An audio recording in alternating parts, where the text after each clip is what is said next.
Hello. Ooh, I didn't have a prop, but I have those in my backpack.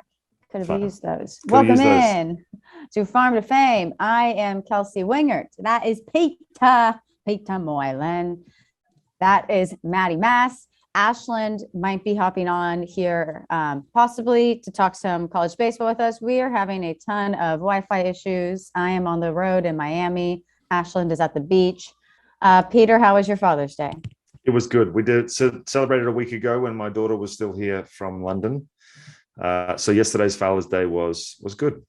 It was, I'm confused. I thought she lived in Australia. She does, but she's living in London right now with her boyfriend who plays cricket. What? Does Jimmy know this? Yeah. Oh my gosh. Okay. When you said you just booked flights for London in September, I just thought that like you were going to like go there and she was going to meet you. I didn't realize she was living there. Do we like her boyfriend? Oh yeah. Is he good? Everybody likes her boyfriend. Do people make money in cricket? They do. He doesn't. He's an amateur, but people do. Oh, there's a lot of money there. Is he good? Like, can he be a pro? Yeah. That's his goal. He's only 21. So that's the plan. He's coming over here to get more experience in cricket and he's going to, he'll eventually, that's the plan. Does he have the approved dad stamp? Yeah. Oh. Yeah, without question. He's earned that. Nice. See, we're talking about 22-year-old now. We're not talking about like she's not 16. So it's not like I have to come to the door with my fists out and just, they're adults. So as long as he treats her good and makes her smile, and that's all I care about. Pete, so sweet of you. Love that for you. Thank you. Well, guys, it was an exciting week in Major League Baseball. First of all, it's going to be an exciting week in baseball because I'm in Miami right now and I'm going to corner Jazz Chisholm at the ballpark tomorrow and force him to be my friend.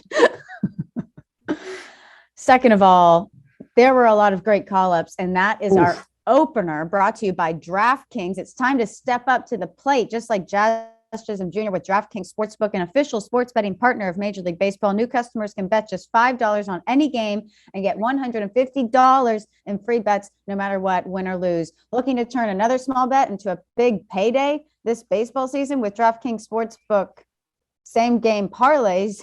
You can do just that. Create your own parlay by combining multiple bets like which team will win, total runs, extra innings, and more, and boom, you have a shot at an even bigger payout. Literally follow Jake Storiello on like Instagram or Twitter or wherever he puts out like daily parlays. It's kind of insane. And I think he hits a lot. So right now, if your same game parlay doesn't hit, if you didn't do Jake, you can get a free bet back up to $10. DraftKings is safe, secure, and reliable. Best of all, you can deposit and withdraw your cash whenever you want. Download the Start again. It's okay.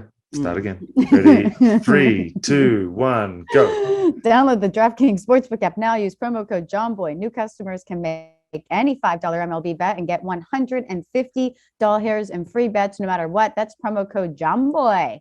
Only at DraftKings Sportsbook, an official sports betting partner of Major League Baseball. Minimum age and eligibility restrictions apply. See show notes for detail. MLB trademarks used with permission. The opener. There were some big call-ups this last week. Yes, Ashland's here. Oh, hi, Ashland. Hi. Hi. Which beach are you at? I'm at the Redneck Riviera. I'm in Panama City. Love that. Love that. Beautiful. Have you been able to watch a lot of the college baseball games, or are you like straight vacay mode? There's no such thing. Not this week anyway. There's a TV outside by the pool, so I'm covered there. And when I'm on the beach, it's on my phone. Everybody knows it's always on when I'm around. So luckily I have a brother-in-law who played minor league ball too. So he likes to relive the glory days with me and we watch together. Well, yeah, we do. If y'all aren't following Ashland on Twitter, I'm like literally not even just saying this because she's on the podcast. Like she is such an incredible college baseball, like content creator person to get details from. She posts like daily videos of like updates from the College World Series, and she knows so much about all of these teams. So she's going to help walk us through what has happened in Omaha so far. But we were just getting to some of the big call-ups this week, Ashland. There's like a million. Yeah.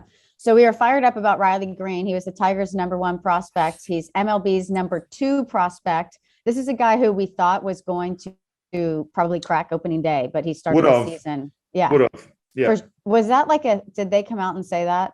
Well, it's kind of general knowledge that they've said that he would have probably made opening day had it not been for the injury. So, yeah. Do you know what the injury was? Matty Mass? I mean, I could look it up, but so he was on the IL until May 27th. He had 15 games in AAA where he hit 274 with 4 doubles, 1 home run, 6 RBI, 3 stolen bases. And he made his debut on Saturday in center field against Texas, who when did Texas move into second place in their division? When did that happen? There's so many stories like that right now, by the way. When I was looking at the standings last night and I was like, I mean, we played them early in the season, but they did not look good. But he went 2 for 3 in his debut with 2 singles and 2 walks. Peter. Yes. What the Tigers kind of hurt my ego because going into this season, I was telling people, I was like, don't sleep on the Tigers and don't sleep on the Mariners. I think the biggest thing for me is I don't know. I thought AJ Hinch was going to have a big immediate impact on that Tigers team. And I just think, the Javi Baez signing.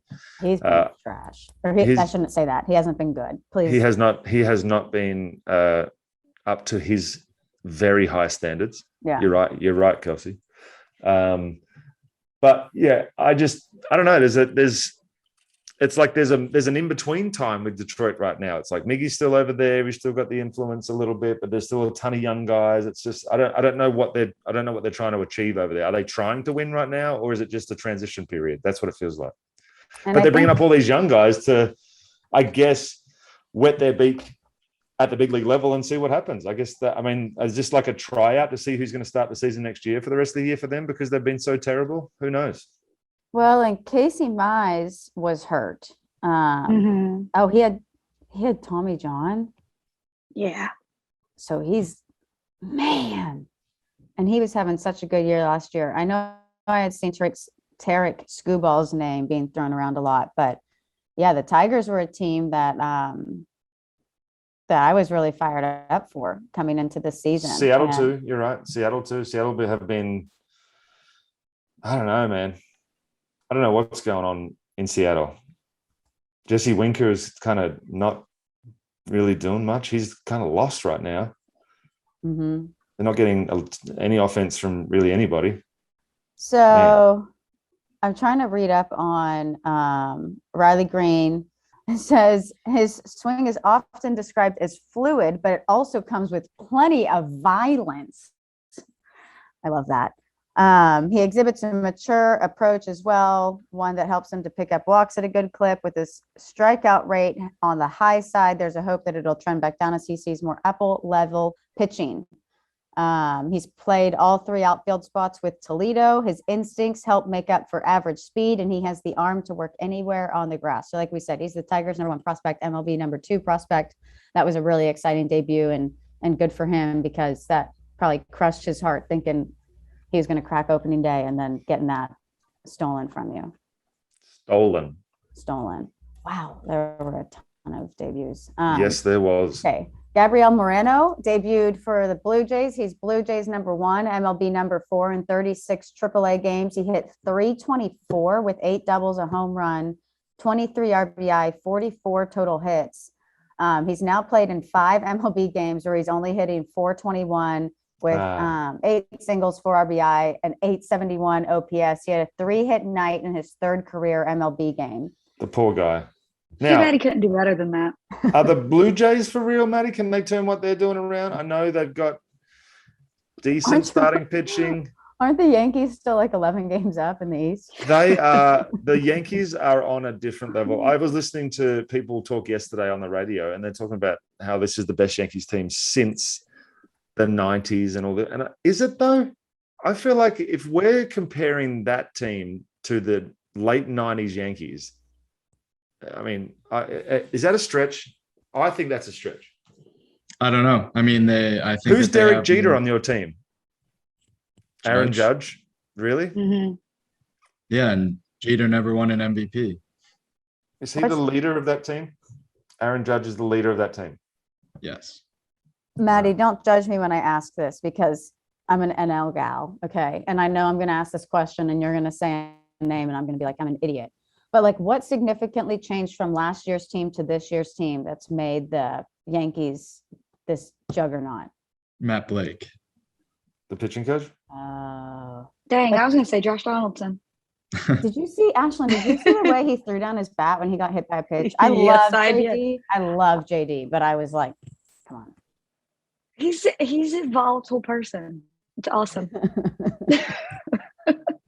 Yeah, I mean, I genuinely think it's just Matt Blake effect, having taken a few years to fully impact every single player. But there's no pitcher that they put on the mound that I ever feel like will give up a run. They all feel in complete control 9 innings of the game. So all these guys that we're talking about in your bullpen, like obviously Clay Holmes and King, Mike King, is that his name? Mm-hmm. Like they've been developed through the system and they're products of Yankees, or were they trades? No, I mean, I think King might have been drafted, but they trade for almost everybody. Clay Holmes was from the Pirates. We gave up Hoy Park for Clay Holmes. So he's the best. He's the best reliever in the world right now, by the way, just to keep going. Sorry, go ahead. Back to the Blue Jays really quick. Moreno's a catcher, which I'm a little confused because Alejandro Kirk, our short king, when Randall Grichuk is in our clubhouse for the Rockies, and this is a guy who he talks about. He's like, you need to keep your eyes on Kirk because he's going to be a freaking superstar. And Jimmy has been talking about him so much on Talking Baseball. So I don't know. I don't know what their catching situation is over there, but yeah. So they called up this catcher. Maybe someone got hurt. Maybe. He doesn't strike out much, hard contact, above average power. He was an infielder, moved to catcher. So he debuted for the Blue Jays. We also still cheer for our short king. Ezekiel Duran's another guy who debuted, Rangers number 4 prospect, MLB's 72nd overall prospect.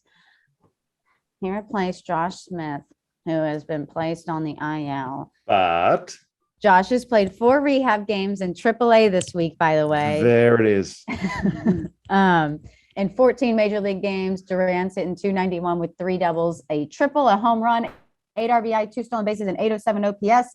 Friday, he hit the go-ahead 3 RBI double in the 9th inning against Detroit. Ezekiel Duran is a name that we heard a lot before. Anybody have any thoughts on the Rangers number 4 prospect?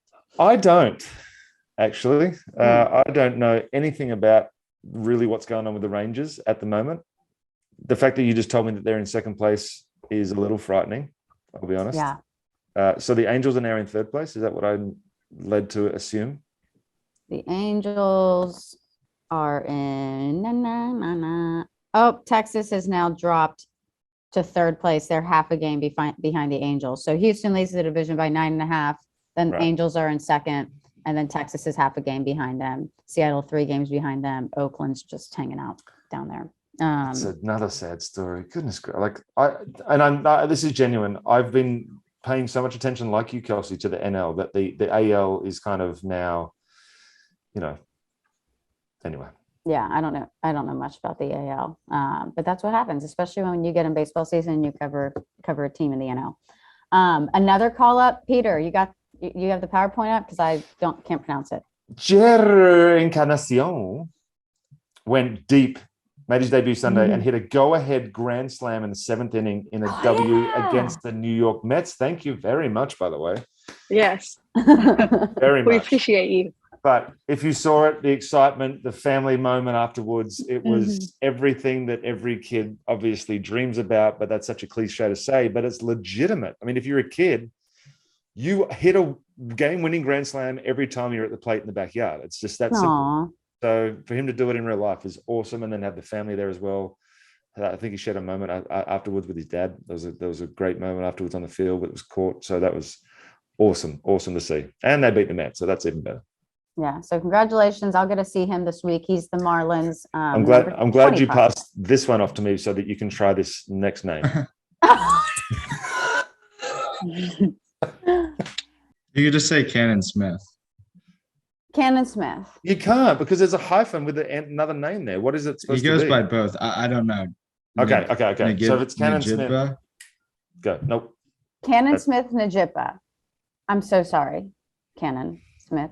Pirates number 21 prospect, his brother Jackson. I love the name Jackson. I love when first names have X's in them. He's a star wide receiver at Ohio State. Talk about an athletic family. He's projected to go 6th overall in the 2023 NFL draft. Good for their family. Wow. He hit a double in his first MLB at bat, and then he was sadly placed on the 60-day IL with a wrist fracture after 3 games and 6 plate appearances. That does suck, but on the bright side, he's on the Major League Disabled Oh, list. yeah. Big league pay, he's getting big league showtime money, and he's getting big league food, and he's getting big league rehab, so he's going to be just fine in a matter of time. So it's all okay, really. He'll come back stronger and better for it. Probably not better for it, but he'll come back stronger, you know? Speaking of the Pirates, our 6'7" shortstop O'Neal Cruz was also apparently called up this week. Has he not played in the game yet? He's projected to start tonight against Cubs, I think. So we'll keep an eye on him this week. 6'7" shortstop, ain't nothing short about him, folks. Buddy Kennedy with the Diamondbacks number 21 prospect. I loved this because he brought his dad down on the field. He was doing his post-game interview, and he brought his dad down on the field, and they gave his dad a Gatorade bath instead of him. Come on. Yeah, like his dad got on. It was on Father's Day, and he hit a grand slam on a 3-0 pitch. And I don't know if that was the same day. Do you know if it was, Maddie? I would imagine the same day that he did the walk-off interview. Yeah. Mm-hmm. But he brought his dad down on the field for the post-game interview, and they only got his dad with the Powerade. That's really cool. Really, really cool. Yeah. So he's played in 3 MLB games so far. He's hitting 296 in 54 triple A games this season. So far in the show, he's hitting 300 with a triple and a home run. Wow. Okay. Who singles? Never heard of her.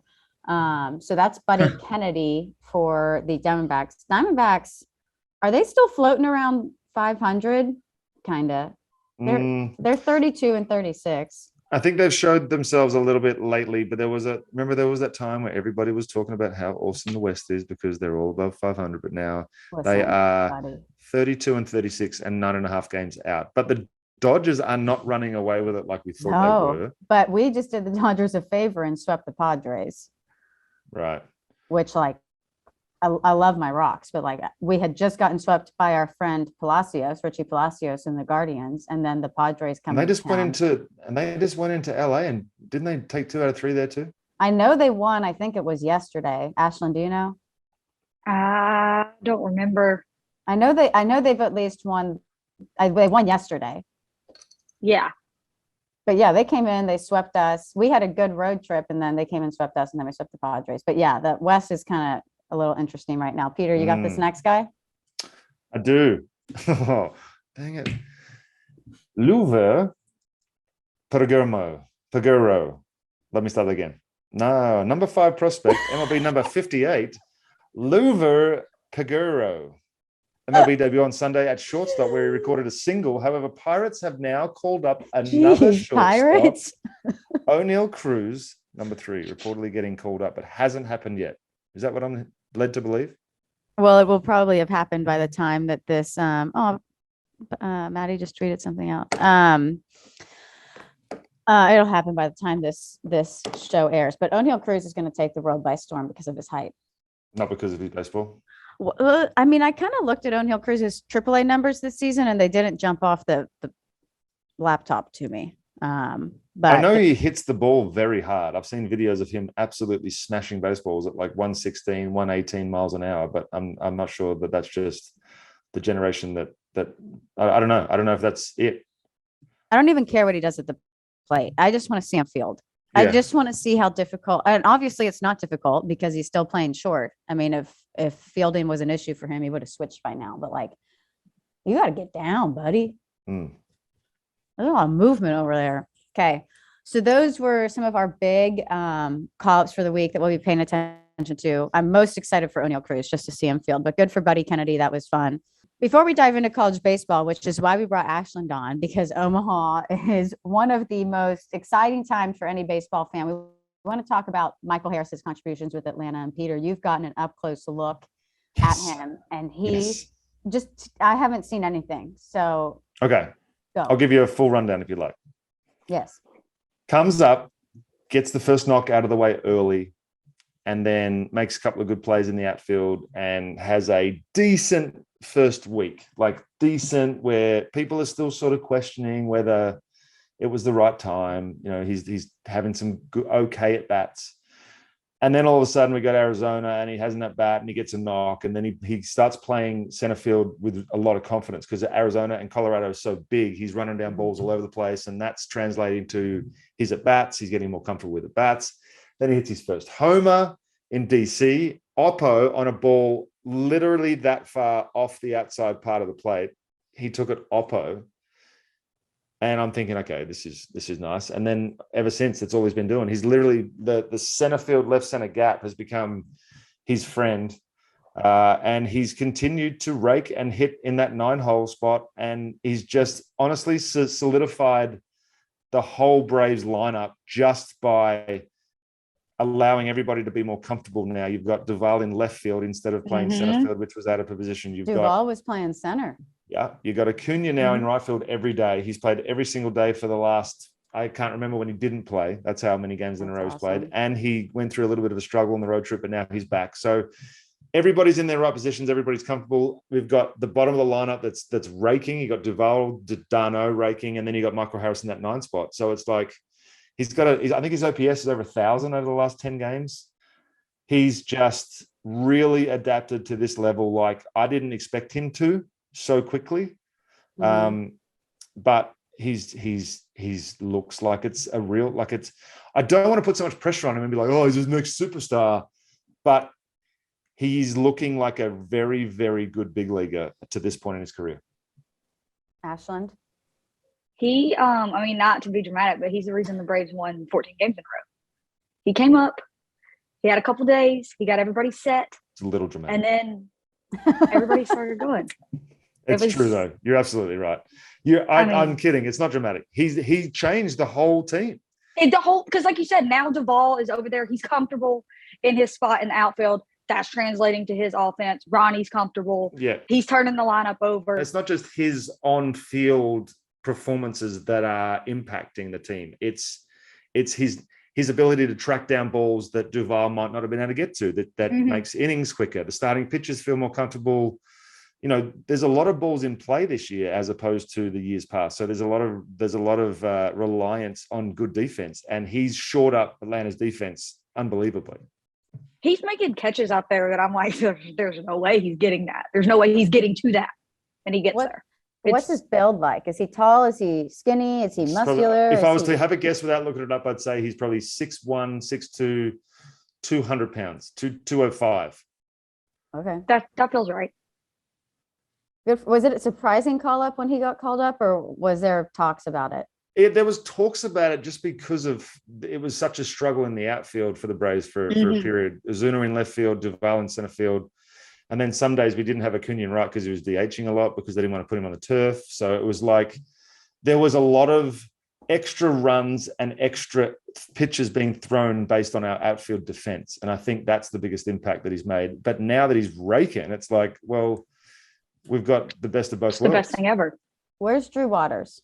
He's in AAA. He's still plugging away in AAA. He's just had the injury bug, and he's just needs a full season to prove that he's still Drew Waters. I think get comfortable, get 400 at bats, and just come out and still be Drew Waters, because it's almost like, had he been on any other team in the last 2 years, he would have at least been called up and had an opportunity to play. You know, that's the frustrating part. Has he not been called up yet? No. Oh, he hasn't even made his debut yet. No, man. Ay, la Kika. So that's the issue. But as I said, Kyle Wright went down to AAA last year and came back and pitched in the World Series. Adam Duvall went down to AAA for 3 months and came back and hit 42 home runs with 116 RBIs next year. It's not the worst thing in the world to be in AAA for a full year, have a great year, and open up some eyes. Yeah. So good for Michael Harris. Now we go to college baseball, which is why we brought Ashland on. Yes, sir. Let's do Aussie Lingo, and I got to go. Okay. This is going to be awesome because Ashland, you might get these because I think you're on the same level as a lot of Aussie slang. Oh, okay. No pressure. So how it works, he got a book. So he thumbs through the book. I tell him when to stop. He gives us a word and we have to guess what it means. Ready? Okay, Go. perfect. Stop. Ooh. Ooh, I like this one. Can. C-A-R-N. And I'll use it in a sentence. No, I'm not. Can. A state. Actually, can apostrophe the. Can the. I'm sorry, what? That felt that made it way harder. I know. It's really hard. But okay, just have a guess of what you think can is. It's short. It's an abbreviation of a regular couple of words. Can. C-A-R-N. I appreciate you spelling it because the R is non-existent. You When I say lost me with the apostrophe in the situation. Like, really? Okay. You'll get it when we can do the guesses. just for time's sake, I'm going to stick with my guess of a steak, but I think that's because I'm thinking of carne asada. I don't even know if that's steak. Yeah, but that I can get there. I don't. Do you want me to give you another one? Here, I'll give you another one. I'll go back to can and I'll explain what can is, but I found a better one. Okay. Ready? Chockers. pants. Sandals. Oh, You know what? Screw it. Cleats. It means very full, a variation of chock full or chock-a-block. Chockers. chock-a-block. I am chockers, mate. I just smashed that whole buffet. I'm absolutely chockers. Love it. I love it. Are you going to use that? Everybody use that, please. Yeah. Yeah, for sure. I'll use that Find later. a way to after- use after chockers lunch. one time today, everybody. I'm Hey. still thinking about Karn. Okay, so Khan was, it actually means come on the. So if you were at the football, you say, can the pies, come on the pies. Instead of saying come on the pies, they say can the pies. It's actually the word that they say in Australia. Instead of come on, they say can. And that's how they say it. Never would have gotten there. Can the Falcons. What? Come But on, the you Braves. don't say the foul. Where's the V coming in? Because that's how you wouldn't just say can. If I say, hey, what's the meaning of can? You'd be like, what? Yeah, but we say like, come on, Braves. It's not, Yeah, come on, no. the Braves. Is that just an Australian thing that y'all throw an extra word in Yeah, there? because we dropped the V. I'll let you read it yourself, okay? A cry of encouragement from sports spectators frequently heard at football matches. Yeah, so y'all just throw in an extra, boo, I'm cold. Y'all just throw in an extra word. I don't know where the V, you've really got me on the V. Calling a comma an apostrophe is also tough, but that's okay. What did I call it? An apostrophe. What did he, what, say that It's a again, fucking Maddie? comma. It's a comma. I know that. I even know that. I definitely had it up in the air. Me too. That's what was making it so hard. Oh, man. I am such an English major. Oh, Pete. I'm so glad that nobody actually gets to read what I write in my notebook, because I read it and I'm looking at the words and how I've spelt them sometimes and I'm like, that's not right. But I know what it means, so I don't care. We love you, Pete. All right, guys. It's been Go a to work. wonderful experience. I got to go to work. See ya. Yeah. Go to work, go to Yeah. work, go to work, go to work. Bye. Love you, bye. Okay, Ashland, it's time to get into some college baseball, baby. Yes. I haven't really been able to watch many games because I've been working this weekend, but I've been watching like the games that are starting in early Mountain Time. Yes. But Omaha is here. It's broken up into two brackets right now, and bracket one is brought to you by the Hudson Valley Renegades. They're the high affiliate of the New York Yankees. For tickets, you can call 845-838-0094 or visit hvrenegades.com. The stadium is located in Wappingers Falls, New York.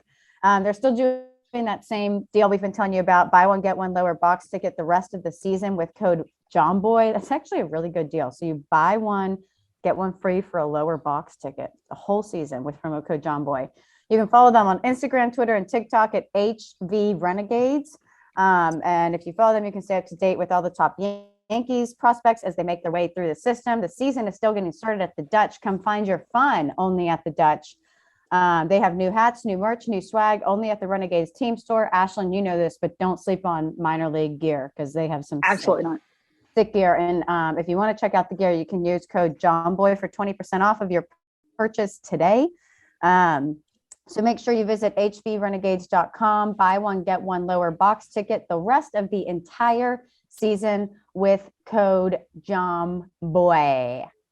Matt Sawyer just threw a career-long 7 1/3 innings, 1 run, 9 Ks. That's pretty stinking good. Everson Piera, 7 for his last 12 with a triple. The Yankees are so good, and they have so much talent still down there. It is scary, but good for JOMBOY Media and good for the Yankees. The first bracket, Ashland. Do you have what I'm looking at? Yes, I do. Okay, so I need you to just Okay, go, well, 'cause we'll I'm a little start. lost. Remember at the beginning of the season, I came on and I was like, Texas is going to win it all. They're preseason number 1. They got all the pieces. They're going to win it all. Well, they were the first team eliminated yesterday. Dang. By Texas A&M, which is Yes. key. Yeah, like, so first of all, somebody's going home from the College World Series. That's heartbreak all on its own. But when you couple it with a rivalry like that, and all the horns down was everywhere. Bless their heart. The Longhorns are going to be hurting for a while. Yeah. They're gone.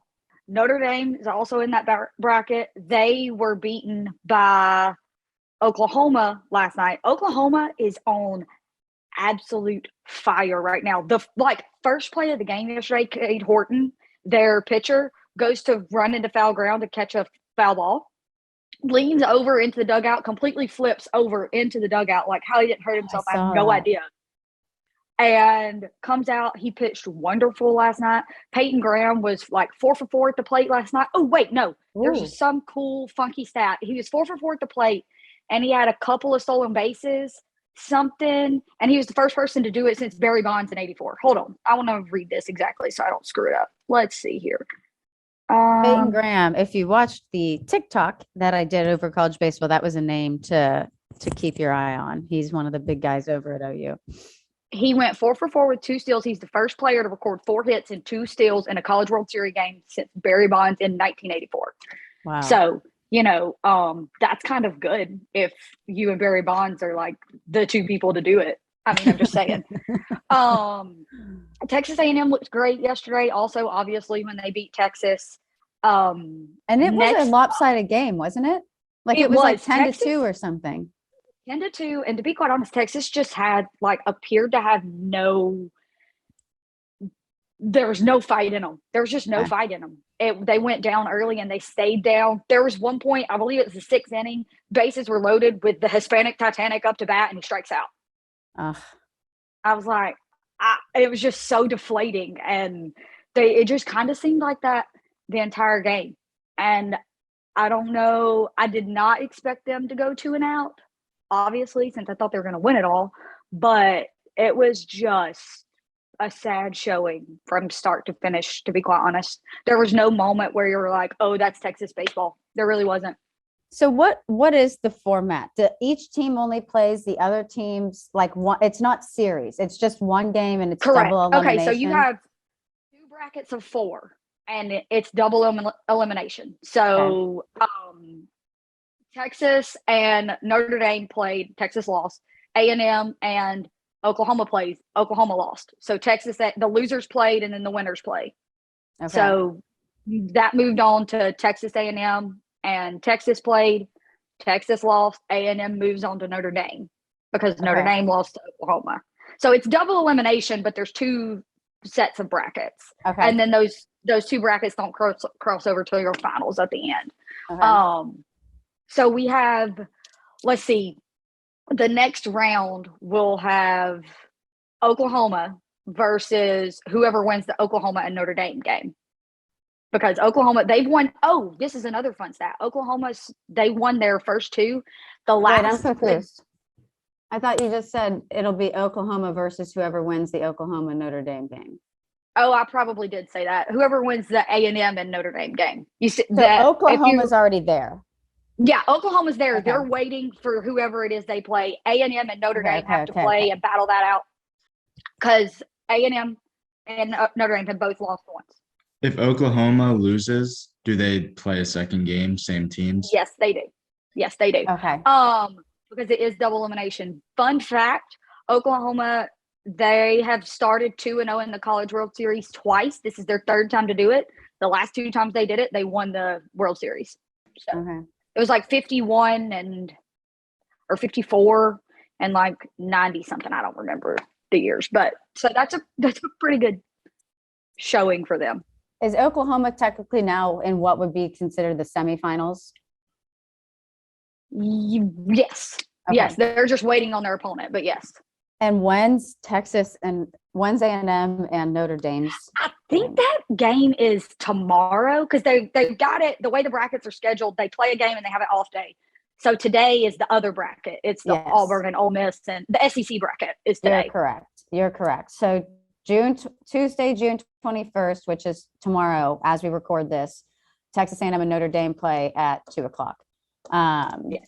And today, as we record this, Auburn and Stanford play at 2:00, and then Ole Miss and Arkansas play at 7:00. So that moves us down to bracket number 2. So bracket number 1, just a summary, like Ashland just said, it was Texas, Notre Dame, A&M, OU. OU's gone 2-0 and advanced to the semifinals. Texas has been eliminated. We're now awaiting the winner of A&M and Notre Dame to play OU. Winner of that situation will go to the College World Series final.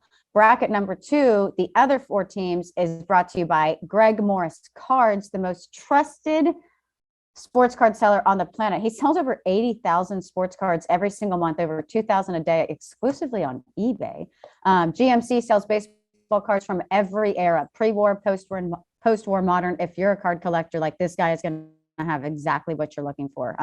His collection is unbelievable. So why do people trust GMC for buying cards? Greg Morris and his team hand grade every single card that they sell. Buyers have been trusting Greg's grades for years. If Greg says the card is mint, he means it, and you know the card is actually mint. So go to gregmorriscards.com to see their inventory, and GMC wants to give you $10 in free cards just for hearing about them on JOMBOY Media. So if you go to their website, gregmorriscards.com, you can find the cards that you want, and if you win the eBay auction, you message them with the code JOMBOY and they will give you $10 off your order. So if you're a big card collector, which I know a lot of people are, this is the place to be looking. So make sure you go there and make sure you are using the promo code JOMBOY to get $10 off. We truly, truly love that for you. So bracket number 2 in the College World Series, the next teams, it's Stanford, Arkansas, Ole Miss, Auburn.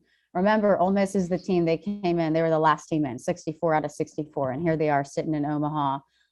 Stanford is really exciting because we love Brock Jones. Arkansas always has a really good program. Auburn, I literally don't know anything about besides Sonny DeShera, who is an absolute unit and fun to watch. But Ashland, you want to walk us through that? Yes. So first up, like you said, Ole Miss was last in, and they are, as of today, the only team that has not been beaten the entire postseason. So not just in the College World Series, but since postseason started, they are the only team that's not been beaten at all, ever. Also, they're super regional. They shut out Southern Miss both of their games to advance. Their pitchers allowed big fat 0 runs in both of those games. Wow. Their offense is also going crazy. They scored like 10 runs in one, 5 runs in another. They beat Auburn 5-1. Day before yesterday. They are going to be playing Arkansas today. And that game's going to be very fantastic because Arkansas's offense is also going crazy. They played Stanford and beat Stanford 17-2 the day before yesterday. How does that happen in the College World Series? Okay. I will say this.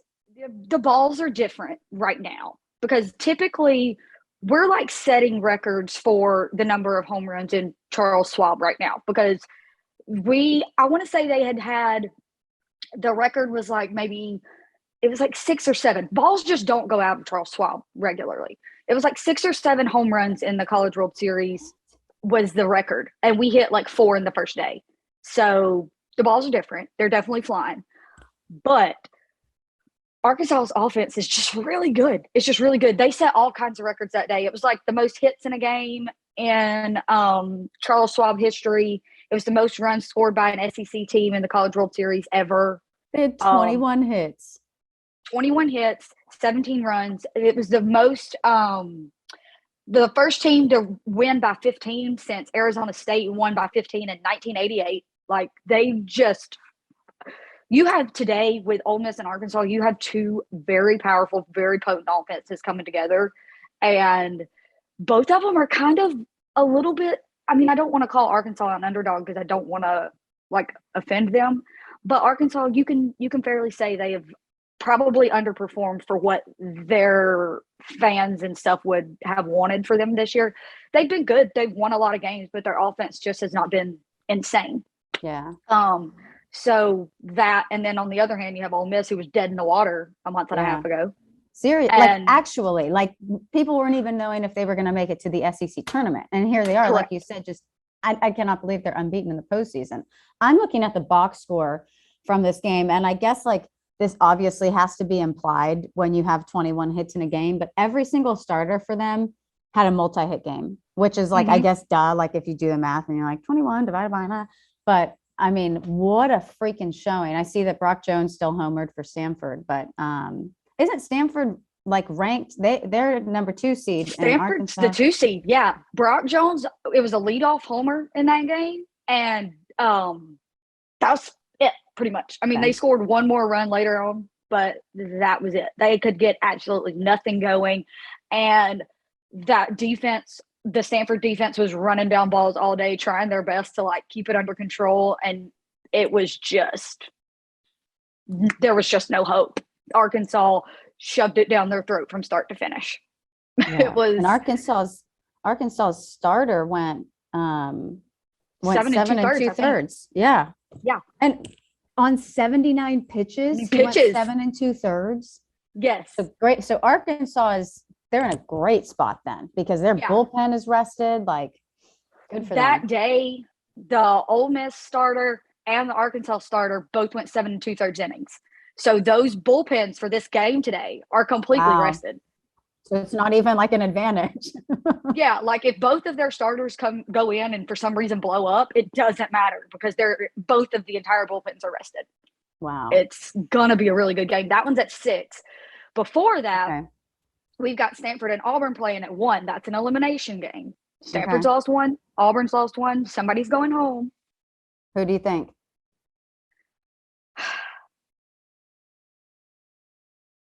Okay. I'm trying to not be biased here, but maybe I'm a little biased. But I think Stanford goes home. I think Auburn can stay in it. And now, I don't know how much further we can go after this. I'll be really honest with you. I didn't realize you were an Auburn fan. Yes, that's where I went. I started college down there. I ended up finishing in Birmingham. But yes, I think they can win this game against Stanford simply because the Stanford offense has not been great the last couple of games. Okay. Now, however, as I say that, if they decide to turn it on today, it's going to be rough because ours also hasn't been that good. We scored, the 51 runs in 3 games in the regional and then turned around and scored like 11 or 12 in the super regional. And we've scored 1 in the College World Series so far. So. And I don't really understand how all the rest days necessarily work in college, but in Auburn's last game, they only used 2 pitchers. They used their starter who threw like over 50 pitches I just was looking at the box score. So I don't actually know this, but I think it said like 50 pitches. And then they had a guy come in and throw 4 innings and he threw about 40 pitches. Whereas Stanford used 1, 2, 3, 4, 5, 6 guys, and 4 of those 6 guys threw over 30 pitches. So Auburn's pitching situation looks a lot more ready and stable and rested than Stanford's does. But I don't know who is starting in these games either, which you might know. That's what I was just thinking. I don't know who's going to be starting for Auburn today. I'm not sure. Now, the good thing Auburn has in place there, they have a guy named Blake Burkhalter, who's I want to call him like a closer, but not really because he goes multiple innings all the time. But basically, if we can get to the 6th or 7th inning with a lead, you feel pretty comfortable. He can go in and do 3-4 innings and you're fine. But in order to get to the 6th or 7th inning with a lead, you got to hit the baseball. You got to hit the baseball. So we'll see, because Sonny has given us his few like patented home runs that he's always going to give you. But Blake Grambush has gone pretty quiet for Auburn. So we're going to need him to wake up and hit the ball for sure. Bobby Pierce is doing really well for them. But again, on the Stanford side, like you have that feeling of the offense hasn't been there the last couple of games. So it's like bubbling. And it could be that game where they come out and score like 8 in an inning and you're screwed. So we'll see. It's going to be, and being an elimination game, you've got that extra not so goodness, because Stanford's played quite a few elimination games so far in the postseason. I'm trying to think of how many. It's been quite a few, and obviously they've continued to make it out. So they're good. Auburn's only played 1 elimination game. Now they did win it, but they only have played 1. So that's not an environment they've been used to yet either. So the finals is best 2 out of 3, and that will start on June 25th. You think, well, you haven't, okay. Do you want to project who you think will be in the finals? Yeah, let me see here. Let me see. Okay. I think A&M beats Notre Dame today and moves on to play Oklahoma. But I think Oklahoma beats A&M. I think Oklahoma will be in the finals on that bracket. Okay. Now, Ole Miss is so hard. Ole Miss is really good. They definitely got some magic going, but I think Arkansas is going to be too good. They're going to win that. They'll go on to that final. Let's see here. So that would pull Ole Miss down. I think Auburn's going to beat Stanford. That'd be an Auburn-Ole Miss rematch again because they've already played once. Okay. I don't think they beat you twice in a row. So I think Auburn moves on to play Arkansas, and I think Arkansas spanks us. So that gives us an OU-Arkansas final. What a color matchup. The exact same colors. Wow, they're really the exact same uniforms. Yeah. Okay. So Arkansas, OU in the finals, and who wins? Oklahoma wins. Oklahoma beats them. Congratulations to the Oklahoma Sooners. The future SEC team beats the SEC team. When you look at the field and you factor in Texas and Oklahoma moving to the SEC, 1, 2, 3, 4, 5, 6 of the 8 teams, SEC teams. Unbelievable. Okay, Ashland, I know you're at the beach. Yes, and I know you're at the beach, and it's your birthday. And there's a really nice pool at the hotel. Yes. So I'm going to go ahead and do that. Thank you so much for joining us. Thank you. We love your insight to college baseball. You seriously, if you did not pay attention to what I said at the beginning of the episode, follow Ashland if you're trying to keep up with college baseball, because she does quick little videos, and they're not long videos. They're very digestible videos that you can watch and just get a quick summary on what's going on, and you can stay up to know. And you should care about what's going on in college baseball, because the MLB draft is coming up in July, and you're going to see a lot of these names coming up. And we have seen how quickly some of these guys, after they're getting drafted, getting called up the next year. Yeah, I was say they'll be in major leagues in like a year. Yeah, so these are names you want to be familiar with. So Ashland, thank you so much for coming on. Thank you for having me. Maddie, thank you so much for being the best producer in the world and all of the hard work that you put into this. We love you, Maddie. We love you, Maddie. Thank you. Yes, we do. Thank you guys so much for watching. Thank you Happy so much birthday. for listening. Thanks, Maddie. Yes, happy birthday. Thanks, guys. Farm on, farm often. We'll see you next Wednesday. Yeah.